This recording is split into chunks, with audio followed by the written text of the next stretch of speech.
మాతృదేవోభవ పితృదేవోభవ ఆచార్య దేవోభవ. Hello my dear students and parents, I Harish Reddy, master trainer and mentor to IIT NEET episode students. Today session వచ్చేసి Telangana EAPCET 11th May morning shift ఎలా జరిగిందో మాట్లాడుకునే ప్రయత్నం చేద్దాం. మార్నింగ్ షిఫ్ట్ పేపర్ ఎలా వచ్చింది రివ్యూ అనేది చూద్దాం. ఇప్పుడు మోడరేట్ టు టఫ్ అండి. నాకు తెలిసి ఇన్ని రోజులు, ఈరోజే లాస్ట్, ఈవినింగ్ ఒక పేపర్ ఉంటుంది, 9th 10th 11th 2 షిఫ్ట్స్ కదా, ఈవినింగ్ అనేది లాస్ట్. సో ఇన్ని పేపర్లల్లో ఈవినింగ్ పేపర్ ఎలా వస్తుంది ఈవినింగ్ చెప్తాను. ఇన్ని పేపర్లల్లో ఐ థింక్ ఫస్ట్ రోజు వచ్చిన ఫస్ట్ పేపరే ఒకటి ఈజీ అనిపించింది, కానీ మిగిలిన అన్నీ అయితే మోడరేట్ టు టఫ్ అనేవి వస్తున్నాయి. సో ఇక్కడ ఈ పేపర్ అయితే మోడరేట్ టు టఫే. సో ఖచ్చితంగా ఈ మార్క్స్ అనేవి తక్కువ మార్క్సే ఉంటాయి, బిలో 10,000 ర్యాంక్కి. దాని గురించి మాట్లాడదాం. ఇక్కడ moderate to tough, physics and maths రెండు టఫ్ వచ్చినాయి. సింపుల్గా చెప్పాలంటే physics and maths many students are saying sir maths చేయలేకపోయినాం, ఫిజిక్స్ కూడా కొన్ని క్వశ్చన్స్ చేయగలిగినాం సార్, కెమిస్ట్రీ మాత్రమే ఎన్సీఆర్టీ నుంచి, జేఈఈ మెయిన్స్ ప్రిపేర్ అయిన స్టూడెంట్స్ ఎన్సీఆర్టీ, ఎప్సెట్ ప్రిపేర్ అయిన ఓన్లీ ఎప్సెట్ పెట్టుకున్న అకాడమీ రెండు సేమే ఉంటాయి ఆల్మోస్ట్. సో డైరెక్ట్ క్వశ్చన్స్ వచ్చాయి సార్ అని చెప్పారు కెమిస్ట్రీ నుంచి అయితే. సో ఫిజిక్స్ అండ్ మ్యాథ్స్ మాత్రం టఫ్ అని చెప్తున్నారు, లెందీ అండ్ టఫ్ ఈ రెండు. దానివల్ల ఏమైంది అని అంటే మెనీ స్టూడెంట్స్ యొక్క అంటే బాగా కష్టపడి స్పెషల్గా ఎప్సెట్ టార్గెట్ అని పెట్టుకొని రాసిన మెనీ స్టూడెంట్స్ యొక్క స్కోర్స్ అయితే 60 వరకు కనిపిస్తుంది. 60-65 యావరేజ్ స్కోర్, అది 60 to 65. అయితే బిలో 10,000 ర్యాంక్ రావాలంటే మాత్రం 80 కన్నా ఎక్కువైతే ఉండదు. ఈ పేపర్లో 80 మార్క్స్ కన్నా ఎక్కువైతే ఉండకపోవచ్చు, 75 to 80 మధ్యన ఉండే ఛాన్సెస్ ఉన్నాయి. నేను డిస్కస్ చేసిన 3 types ఆఫ్ స్టూడెంట్స్, ఓకే, ఎక్కువ మార్క్స్ కాలేజీలు పెట్టిన ఎక్కువ మార్క్స్ వచ్చిన student, average student, below average student, mark అంటే ఆ మార్కులను బట్టి చెప్తున్నా.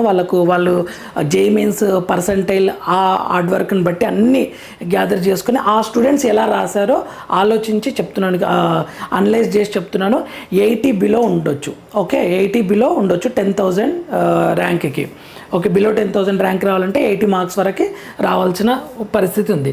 ఇక్కడ కెమిస్ట్రీ అయితే ఈజీ టు మోడరేట్, కెమిస్ట్రీ అయితే no doubt easy to moderate. 28 questions వరకు చేశాం సార్ అని చెప్తున్నారు స్టూడెంట్స్. ఎన్సీఆర్టీ నుంచి డైరెక్ట్గా వచ్చినాయి. ఫిజికల్ కెమిస్ట్రీ డైరెక్ట్ ఫార్ములా కొన్ని క్వశ్చన్స్ అయితే అండ్ 35 to 40 minutesలోనే మేము కంప్లీట్ చేశాం సార్ కెమిస్ట్రీ అని చెప్తున్నారు. నెక్స్ట్ ఫిజిక్స్ విషయానికి వస్తే moderate to tough, only 5 to 10 questions tough, కంటిన్యూగా 5 to 10 క్వశ్చన్స్. ఒక ప్లేస్లో అయితే అసలు ఆన్సరే రాలేదు సార్, చాలా క్వశ్చన్స్, మేము ప్యానిక్ అయిపోయాం అని చెప్తున్నారు. అయితే మోడర్న్ ఫిజిక్స్ కొన్ని టాపిక్స్ నుంచి ఈజీ వచ్చాయి క్వశ్చన్స్. సో 18+ క్వశ్చన్స్ వరకే సాల్వ్ చేశాం సార్, మిగతా అన్ని గెస్ చేసి పెట్టాము.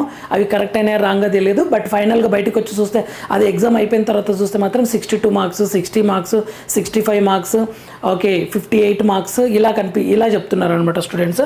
నెక్స్ట్ ఫిజిక్స్కి మ్యాథ్స్కి వచ్చేసరికి టఫ్ అండ్ లెందీ పేపర్ ఇది మ్యాథ్స్ అనేది. 18 to 20 క్వశ్చన్స్ మాత్రం ఈజీగా చేయగలిగినాము అని చెప్తున్నారు. 25 క్వశ్చన్స్ వరకు మ్యాక్సిమం ఇక ట్రై చేసి ఎక్కువ టైం ఇస్తే 25 క్వశ్చన్స్ వరకు సాల్వ్ చేసినాము. రిమైనింగ్ అన్ని గెస్ చేసి పెట్టినా మాకు టైం సరిపోలేదు, టైం మేనేజ్మెంట్ ప్రాబ్లం అయింది అని మెనీ స్టూడెంట్స్ చెప్పిన ఫీడ్బ్యాక్ ఇది. అండ్ మెనీ స్టూడెంట్స్ నాకు చెప్పిన దాంట్లో స్కోర్స్ 48, 50, 52, 60 ఇక్కడ ఎక్కువ మంది ఉన్నారు. యాక్చువల్గా ఈ 60 వరకు ఎక్కువ మంది ఉన్నారు. నెక్స్ట్ 65, 68, 70 ఇక్కడ నెంబర్ కొంచెం తగ్గింది. 72, 76 ఇక్కడ వెరీ ఫ్యూ స్టూడెంట్స్, 80+, 82, 90, 98 అలాంటి స్టూడెంట్స్ ఉన్నారు, కానీ చాలా తక్కువ మంది స్టూడెంట్స్ చెప్పారు. వాళ్ళకి జేఈఈ మెయిన్స్లో వచ్చేసి 98% అలా వచ్చిందనమాట. ఓకేనా, సో ఇది మెయిన్గా నేను ఈరోజు అబ్జర్వ్ చేసిన this one. And chemistry final conclusion ఏంటంటే chemistry easy, physics moderate to tough, maths అయితే టఫ్. బిలో 10,000 రావాలంటే 80 మార్క్స్ లోపల ఉండొచ్చు మ్యాక్సిమం. అండ్ మన ఛానల్ని లైక్ చేయండి, ఇన్ఫర్మేటివ్ అనిపిస్తే షేర్ చేయండి, సబ్స్క్రైబ్ చేసుకోండి. ఇంకొకటి, ఇప్పుడు ఆల్మోస్ట్ ఎప్సెట్ ఈరోజు మార్నింగ్ సెషన్ వరకు అయిపోయి ఇంకొక ఈవినింగ్ సెషన్ ఉంది కదా. ఎప్సెట్ ఎగ్జామ్ అయిపోయిన తర్వాత నెక్స్ట్ మీకు May 17th అడ్వాన్స్డ్ ఎగ్జామ్ ఉంది. ఆల్ టికెట్లు రిలీజ్ చేశారు, దాని మీద నేను ఒక వీడియో కూడా చేశాను, అప్లోడ్ చేస్తాను దాని మీద.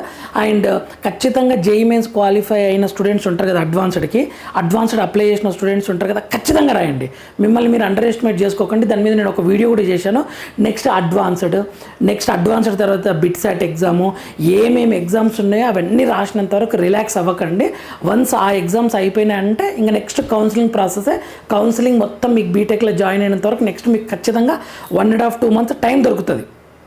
నేను అనేది ఇంక్లూడింగ్ ఐఐటి సీట్ వచ్చినా, ఎన్ఐటి సీట్ వచ్చినా, వెబ్సైట్ ద్వారా సీట్ వచ్చినా, బిట్సైట్ ద్వారా సీట్ వచ్చినా మీకు ఒక 145 to 60 days రిలాక్స్ అవుతారు. అప్పుడు కొంచెం రిలాక్స్ అవుతారు. సో May 17th జరిగే అడ్వాన్స్డ్ ఎగ్జామ్ ఖచ్చితంగా రాయండి. ఎందుకంటే తక్కువ మార్క్స్ వచ్చినా సరే మీకు క్వాలిఫై అయ్యే అది సీట్ వచ్చే ఛాన్స్ ఉంటుంది. 1:3 రేషియోనే ఉంటుంది కాంపిటీషన్. అంటే ఒక ఐఐటి సీట్కి ముగ్గురినే పిలుస్తారు. అంటే 18,000+ సీట్స్ ఉంటే 19,000 సీట్లు ఉంటే 57,000 మందిని ర్యాంక్ ఇస్తారనమాట. సో ఐఐటి అడ్వాన్స్డ్ ఎగ్జామ్ మాత్రం ఖచ్చితంగా రాయండి.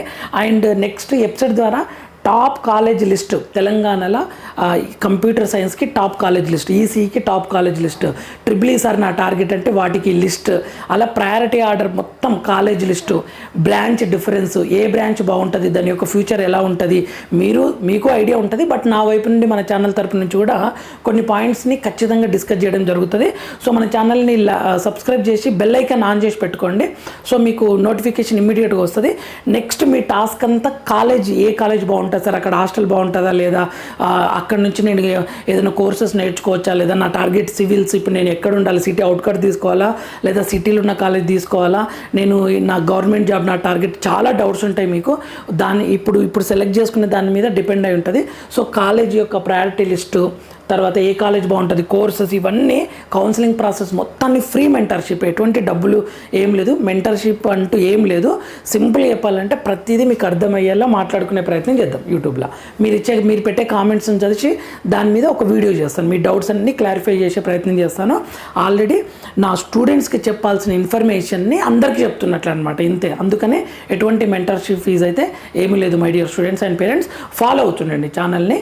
ఖచ్చితంగా మనకు జోసా కౌన్సిలింగ్, సీసాబ్ లాస్ట్ వరకు, website counselling, JoSAA, IIT, JoSAA, CSAB and NEET అన్ని కౌన్సిలింగ్ ఇన్ఫర్మేషన్, కాలేజ్ లిస్ట్ అంతా మీకు మనం మాట్లాడుకునే ప్రయత్నం చేద్దాం. నెక్స్ట్ వీడియోలో మనం మళ్ళీ కలుద్దాం. అంతవరకు మాతృదేవోభవ, పితృదేవోభవ, ఆచార్య దేవోభవ. All the very best for your results. Thank you for watching.